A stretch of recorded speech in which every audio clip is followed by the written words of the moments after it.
আমাদের দেশ সংস্কারের আওতায় আসছে এবং সব জায়গায় যোগ্য লোকেরা যোগ্য জায়গায় যতক্ষণ না যাচ্ছে এবং তারা দায়িত্ব নিয়ে দেশটাকে পরিবর্তনের জন্য স্টেপ না নিতে পারছে ততক্ষণ পর্যন্ত বলা যাবে না যে দেশ স্বৈরাচার মুক্ত হয়েছে। সালমান এফ রহমান তিনি দেশ থেকে প্রায় $30 মিলিয়ন এফডির মাধ্যমে এই দেশ থেকে নিয়ে পালিয়ে গেছে।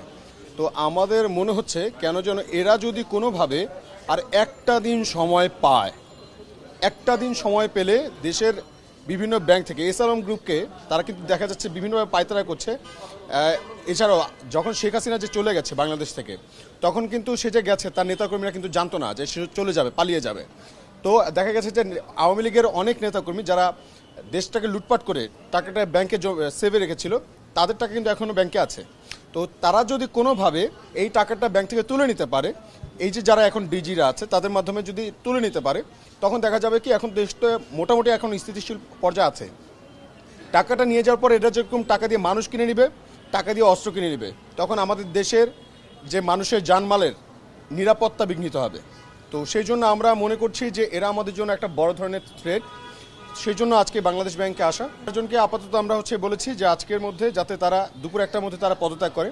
আর যদি তারা দুপুর 1টার মধ্যে পদত্যাগ না করে, তাহলে আমরা সারা বাংলার ছাত্র জনতা বাংলাদেশ ব্যাংক ঘেরাও করব। এবং আমরা চেয়েছি শুধুমাত্র এটাই যে বাংলাদেশ ব্যাংক খুবই সেন্সিটিভ জায়গা, সেই জন্য আমরা কিন্তু দেখেন কোথাও কিন্তু আমরা জমায়েত হইনি। তো আমরা শান্তিপূর্ণভাবে তাদেরকে বলেছি যাতে তারা পদত্যাগটা করে, এবং 1টার মধ্যে যদি না করে তাহলে আমরা সারা বাংলাদেশের ছাত্র জনতা আজকে বাংলাদেশ ব্যাংক ঘেরাও করব। আমরা বলতে পারছি না যে বাংলাদেশ স্বৈরাচার মুক্ত হয়েছে। আওয়ামী দোসররা এখন বিভিন্ন জায়গায় উৎপেতে আছে, তারা যে কোনো সময় দেশে একটা অস্থিতিশীল অবস্থা তৈরি করতে পারে। তো কোনো কিছু আমরা স্বাভাবিকভাবে নিতে পারছি না, এখনও আমাদের অনেক কিছু করা বাকি।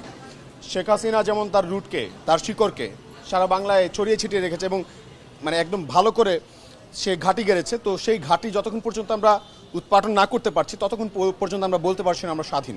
তো সেই জন্য আমরা সবাই খুবই তৎপর আছি, সারা বাংলাদেশের ছাত্র জনতা তৎপর আছে, এবং আমরা মনে করছি এগুলো ট্র্যাপ হতেই পারে। এখন কোনো কিছু আমরা স্বাভাবিক চোখে দেখতে পারছি না, সব কিছুই সন্দেহ চোখে দেখতে হবে আমাদেরকে।